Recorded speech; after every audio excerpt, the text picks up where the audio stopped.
Harka fuunee daawwattootaa fi dhaggeeffattoota keenyaa nagaan keenya kabajaa fi jaalalaa bakka jirtan maratti isin haa qaqqabu jechaa oduuwwan wayitaawoo yeroo kanaaf qopheeffanneen isinitti himaa dursa oduu ijoo. Lolli jabaan waraana faashistii Abiyyii fi waraana bilisummaa Oromoo gidduutti geggeeffamaa ooleera. Waraanni bilisummaa Oromoo zooniin Harsadee Adaamaatti waraana jabaa geggeessaa ooluu ifoomse. Woboon zoonii lixaa fi kibba bahaas lola jabaarra akka oolan maddeen gabaasaniiru. Bal'inaan kan ilaallu ta'a. Dhaabbanni gargaarsa namoomaa International Rescue Committee IRC bara goolabamaa jiru bara 2025 kanatti Oromiyaa keessatti qofa namoonni 200,000 fi 88,000 sababa rakkoo nageenyaan buqqa'uu ibse. Dhaabbatichi walitti bu'iinsi naannocha keessatti mudataa ture jiruu fi jireenya jiraattota naannoo kanaa barbadeessuu, hanqina midhaan nyaataa daa'immanii hamaa qaqqabsiisuu fi maatiiwwan qe'ee akka baqatanis taasiseera jedhe. Kanas ni dhageessu. Daandiin qilleensaa Itoophiyaa rakkoo keessa jiraachuu yoo ifoomsu miseensi paarlaamaa tokko ammoo dhimmicha irratti gaaffii jabaa kaasuun dhagahame. Uummanni impaayiritti yaaddoo nageenyaa irraa kan ka'e konkolaataa dhiisuun xiyyaara fayyadamaa jiraachuun akka rakkoo guddaatti dhiyaachuun ijoo dubbii ta'eera. Bal'inaan kan ilaallu ta'a. Bulchiinsi pirezidaantii Ameerikaa Doonaald Tiraamp ammallee biyyoota lammiileen isaanii gara Ameerikaatti imaluu akka hin dandeenye dhorkuu haaraa ifoomse. Uggura imala haaraa kanaan biyyoota kanaan dura tarreeffaman dabalata. Biyyoota haaraa 5 fi kanneen biroottis gariin uggurriin kaa'ameera. Gabaasni bal'aa qindaa'eera. Namoota lamaan dilbata darbee ajjeechaa jumlaa Awustiraaliyaa Siidinii bakka Boondii Biichitti raawwatan keessaa kan lubbuun hafe Naavid Akraam yakka ajjeechaa namoota 15 fi shororkeessummaa dabalatee himanni 59 irratti dhiyaachuu poolisiin Niw Saawuz Weels beeksiseera. Bal'inaan isin biraan geenya. Toora YouTube chaanalii kana subscribe, like, share taasisaa jechaan gara oduu bal'inaan qopheeffanneetti isin dabarsa. Lolli jabaan waraana bilisummaa Oromoo fi waraana faashistii Abiyyii gidduutti geggeeffamaa oole. Waraanni bilisummaa Oromoo zoonii Harsadee Adaamaatti lola jabaa geggeessaa ooluu ifoomse. Woboon zoonii lixaa fi kibba bahaas lola jabaarra akka oolan maddeen gabaasaniiru. Lolli jabaan waraana bilisummaa Oromoo fi loltoota faashistii Abiyyii kan barcuma aangoo nama dhuunfaa tiksuuf bobbaatee gidduutti geggeeffamaa ooleera. Godina Shawaa Bahaa aanaa Adaamaatti lola jabaa geggeeffamaa tureen woboon injifannoo culuqaa galmeessuu ifoomseera.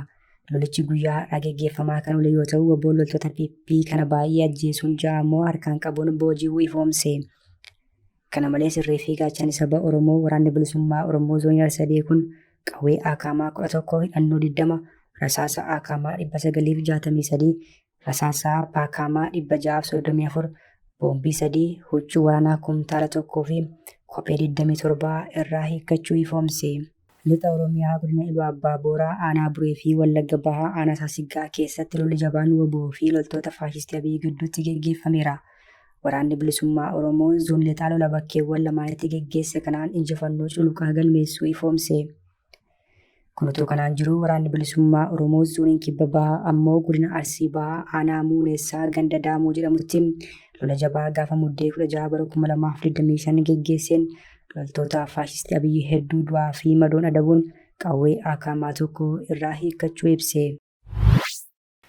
Dhaabbanni gargaarsa namoomaa International Rescue Committee bara goolabamaa jiru kana bara 2025tti Oromiyaa keessatti qofa namoonni 200,000 fi 88,000 sababa rakkoo nageenyaan buqqa'uu ibse. Dhaabbatichi walitti bu'iinsi naannocha keessatti mudataa turee fi jiruu fi jireenya jiraattota naannoo kanaa barbadeessuu, hanqina midhaan nyaataa daa'immanii hamaa qaqqabsiisuu fi maatiiwwan qe'ee akka baqatanis taasiseera jedhe. Dabalees tasgabbii dhabiinsi naannoo Oromiyaa keessatti mudataa jiru naannochi bakka murteessaa ta'etti waan argamuuf daldalaa fi sochii gargaarsa namoomaa biyyattiittis danqaa ta'eera jedhe. Dhaabbati IRC gabaasa isaan bara 2026tti Itoophiyaan biyya rakkoon itti mudachuu malu jechuun addunyaarraa adda baasee sadarkaa arfaffaarra biyya jirtudha jedhe. Kanaafis sababa kan ta'an jedhe walitti bu'iinsa baay'achuu fi rakkoo jijjiirama haala qilleensaa ta'uu eeree hanqinni maallaqa gargaarsaa mudachuu malas jechuun akeekkachiise. Naannoowwan rakkoon itti mudachuu mala jechuun addunyaarraa adda baase keessaa Sudaan sadarkaa jalqabaarra yoo jirtu, Sudaan kibbaa lammaffaa, Paalestaayin sadaffaa jiraachuu eeree haalli nageenya rakkoo keessa jiru kan kaaba Itoophiyaa kan biyyattiitti rakkoo furuuf saaxilu ta'us eereera. Walwaraansi qaamota hidhatanii socho'anii Itoophiyaa bakka garaagaraatti raawwatamaa jiru jiraatota buqqisaa rakkoo gargaarsa namoomaas hammeessaa jira jedhe. Muddamni mootummaa federaalaa Eertiraa humnoota Amaaraa fi Tigraay gidduu jiru waliigaltee nagaa bara 2022 taasifame balaa keessa buusuu isaas IRC ibseera. Tigraay keessatti samballee namoonni 800 ol buqqa'anii rakkoo hamaa keessa akka jiran eere.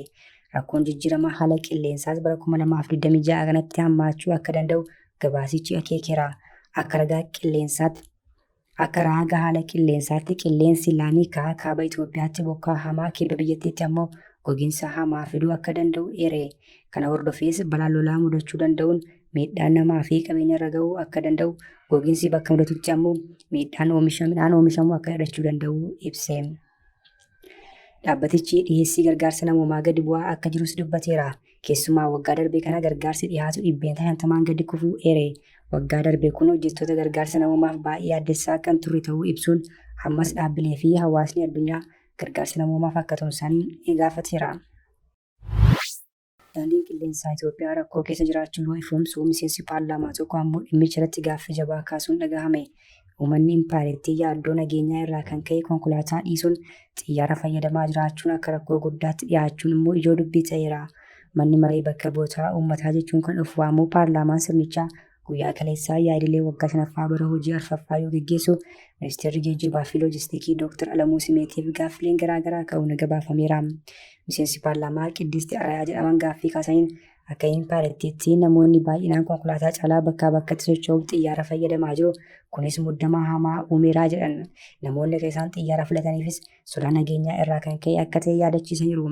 Daandiin qilleensaa impaayirtiis imaltoota haalaan keessummeessuuf yaalisaa isaa akka jiru eeruun garuu baay'ina namootaa wajjin wal qabatee ammayyuu iddoo gahaan hin jiru jedhan. Ministeerri geejjibaa fi loojistiikii Alamuu Simee deebii kennaniin buufanni xiyyaaraa naannolee garaagaraatti ijaaramaa akka jiru eeruun garuu qulqullina akka hin qabne himaniiru. Bulchiinsi pirezidaantii Ameerikaa Doonaald Tiraamp ammallee biyyoota lammiileen isaanii gara Ameerikaatti imaluu akka hin dandeenye dhorkuu haaraa kaa'eera. Uggura imalaa haaraa kun biyyoota kanaan dura tarreeffaman dabalata biyyoota haaraa 5 fi kanneen biroottis galiin uggura kan kaa'udha jedhame. Baatii waxabajjii darbe keessa pirezidaantii Doonaald Tiraamp biyyoota ollaa Itoophiyaa kanneen akka Eertiraa fi Somaaliyaa dabalatee lammiileen biyyoota 12 Ameerikaa akka hin dhaqne dhorkamuu fi kanneen biroon 7 irraa ammoo dhufan dhorkamuu isaanii beeksisuun yaadatama. Qixxata kaleessaa ammoo lammiileen biyyoota akka Burkiinaa Faasoo, Maalii, Niijer, Sudaan Kibbaa fi Siiriyaa akkasumas namoota paaspoortii abbaa taayitaa Filisxeem qaban irratti dhorkii haaraan kaa'ameera. Waayit Haawus uggurri kun nageenya Ameerikaa eeguuf kan yaadame ta'uu fi amajjii 1 irraa kaasee akka hojiirra oolu ibse. Bulchiinsi Tiraamp kun kana malees biyyoota Laa'oosii fi Siraaliyoon kanneen kanaan dura gar-tokkoon daangeffamee turan tarree uggura guutuu keessa galchuun Naayijeeriyaa, Taanzaaniyaa fi Zimbaabuwee dabalatee ammoo biyyoota biroo 5 irrattis dhorkaa gar-tokkee kaa'eera. Tarkaanfichi qaama tattaaffii ulaagaa seensaa Ameerikaa fi immigireeshinii cimsuuf taasifamaa jiru kan itti fufsiisu akka ta'e eerameera. Tiraamp murtee kana fudhachuu kan eegalan erga shakkamaan lammii Afgaanistaan loltoota eegdota biyyoolessaa 2 irratti dhukaasa banuun to'annaa jala ooleen boodadha. Namoota lamaan dalbataa darbee ajjeechaa jumlaa Awustiraaliyaa Siidinii bakka Boondi Biichitti raawwatan keessaa kan lubbuun hafe Naavid Akraam yakkoota ajjeechaa namoota 15 fi shororkeessummaa dabalatee himanni 59 irratti dhiyaachuu poolisiin Niiw Saawuz Weels beeksiseera. Isa waliin ajjeechaa jumlaa kana kan raawwate abbaan isaa Saajid Akraam umriin isaa waggaa 50 ta'e ammoo battaluma sanatti poolisii waliin wayita walitti dhokaasaa turan ajjeefame. Taatee kanaan namoonni sirna kabajaa ayyaana warra Yuulesaa irra turan kaleessa namoonni 15 ajjeefamanii baay'ee madaaniiru. Seenaa Awustiraaliyaa keessatti erga bara 1996 as ajjeechaa isaa hamaa ta'es galmaa'eera. Kana malees Naavid Akraam ta'e jedhee nama ajjeesuuf miidhaa qaamaa hamaa taasisuun himannaa 40 akkasumas mallattoo dhaabbata shororkeessaa dhorkamee addabaabaa irratti mul'isu ammoo himanni 1 irratti dhiyaateera. Namni kun dhukaasa dalbata tureen madaa'ee hospitaala bakka wal'aansa irra jiru irraa himannaan isarratti dhiyaate jalqaba dhaggeeffateera jechuun miidiyaaleen gabaasaa jiru. Kabajamtoota hordoftoota keenya oduun sa'aatii kanaaf qabannee dhiyaannee kana gaamaatti hordoftan ture oduu biraan hanga walitti deebinutti nagaatti.